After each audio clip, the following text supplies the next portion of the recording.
Madam, to start with, I'd like to give the background with which this ordinance was brought in. It was felt that there's an urgent need to take additional fiscal measures so as to attract investment, stimulate growth, and also to create job opportunities. It was also noticed that many countries, particularly in our neighborhood and also in the Southeast Asian regions, had reduced their corporate tax, and as a result of which they were able to attract a lot of investment and create job opportunities. In particular, when the corporate tax rates were reduced by the Asian developing countries, the emerging markets, who actually compete with India to attract investments, provided that we were able to provide some impetus in the form of reducing the corporate tax. I'll just very quickly draw the attention of the House through you, Madam, that the recent cuts before we brought in on September 20th the ordinance, the recent cuts which had taken place in the Southeast Asian nations is worth observing. Thailand and Vietnam had reduced their corporate tax to 20 respectively. Singapore was at 17. Timor, which is a small republic, had reduced to 10. And the other countries were seriously contemplating bringing down the rates. Keeping in mind that the trade war which was going on between the US and which continues to go on even today, the trade war which was going on between the United States and the Chinese Republic, or People's Republic of China, with indications that many of these corporates, multinational companies would want to get out of China, we had all the more reasons why we had to very quickly, in spite of only a couple of months had passed off after the budget was presented in July in this House, we thought it was necessary that we had to quickly take a call in reducing the corporate tax. And therefore, the ordinance, because the House was not in session, the ordinance route was taken up. And what actually had come through in that ordinance?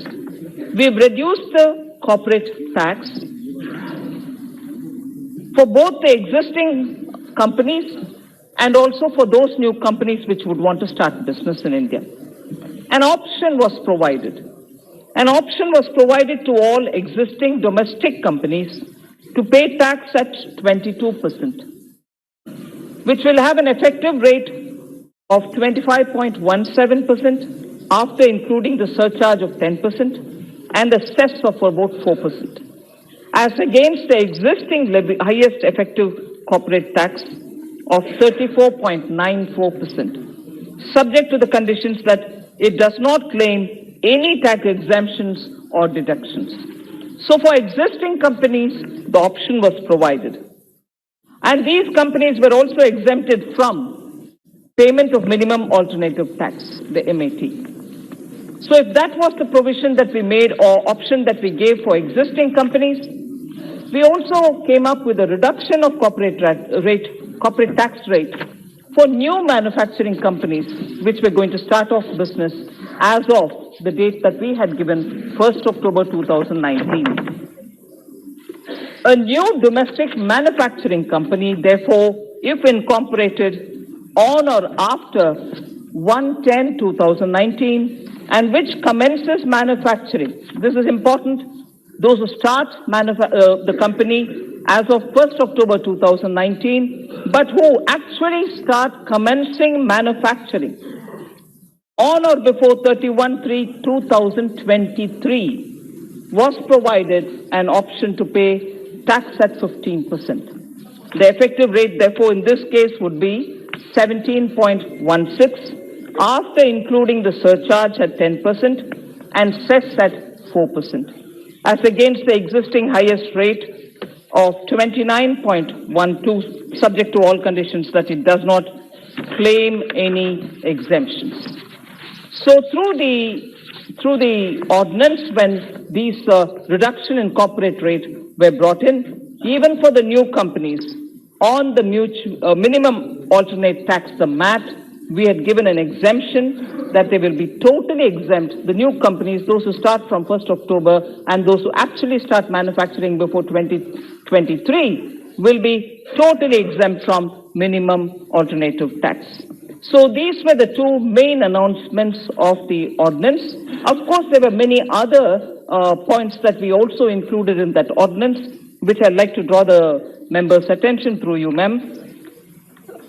The reduction in the rate of the minimum alternative tax for companies who may choose to remain in the existing tax regime, availing of all the exemptions and deductions that have been offered, will be reduced from 18.5 to 15%. That was also mentioned for those companies which still continue to have the option of wanting to remain where they are, use the exemptions that are available to them, the deductions available to them, and for them, we also gave a provision that they can benefit from a reduced MAT, which is from 18.5%, we brought it to 15%. We also gave a scheme through that ordinance for grandfathering of all the buyback provisions which companies had made. And what it really meant was, we intended to provide relief for all those companies which announced a buyback before the presentation of the July 4th budget. It was provided that buyback tax on listed shares introduced through the Finance Bill or Finance Act of 2019 will not apply to buybacks announced before 5th July 2019. That was also part of the ordinance of September 20th. One other thing which was also made a part of the September 20th ordinance was a budget announcement which had been made as regards surcharge which was increased, was being rolled back partly. That was also included in that ordinance.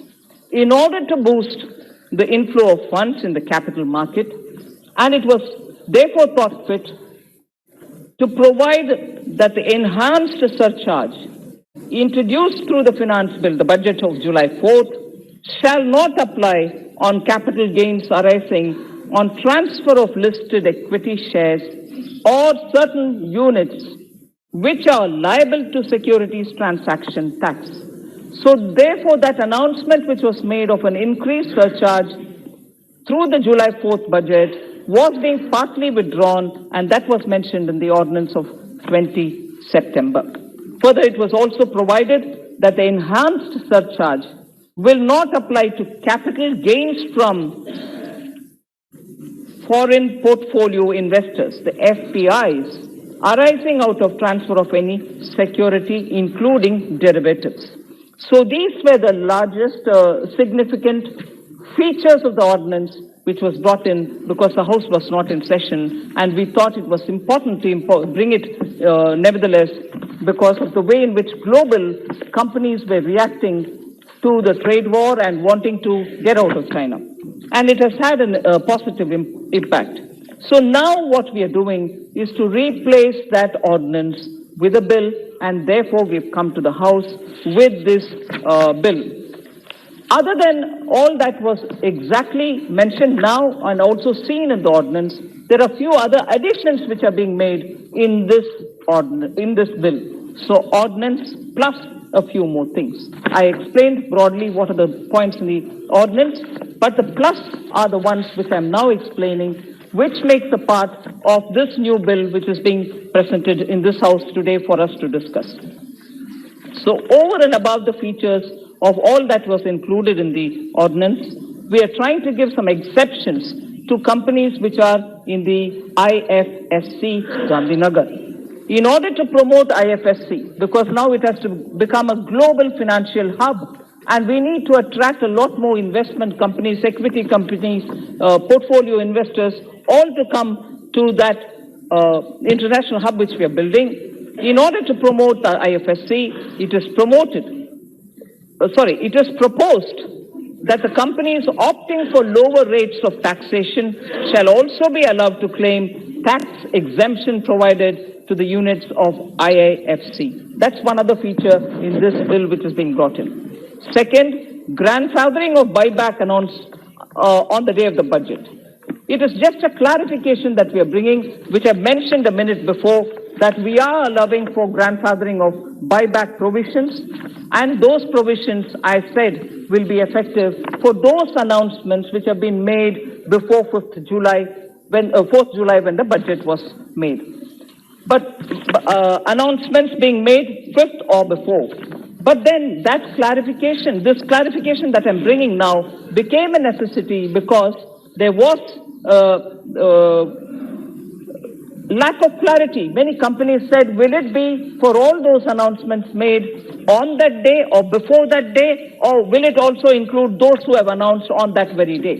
So for providing relief to the buybacks announced, that is, when I say announced, for the decisions taken through the board and public announcements made. So for providing relief to the buybacks announced on the day of presentation of the budget, it is proposed to clarify, this clarification is a part of this bill now, it is proposed to clarify that the buyback tax shall also be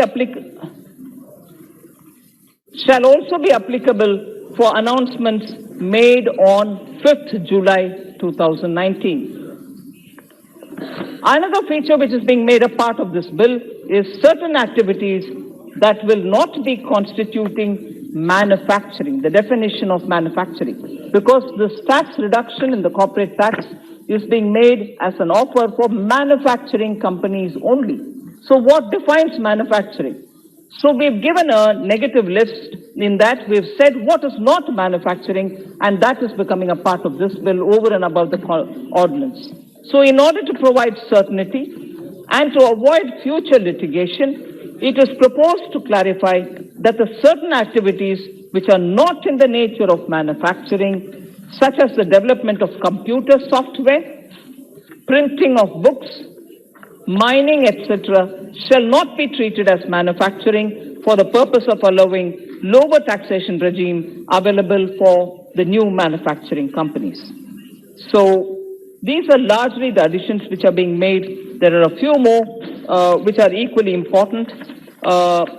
At this stage, I shall not get into further details. I can explain as and when members ask me a question or are able to comment on it. There are a few other details which we will be able to explain. But before that, ma'am, I'd like to therefore contain my opening remarks to only this much and say that I'd like to request you to allow me to move the bill to be taken for consideration.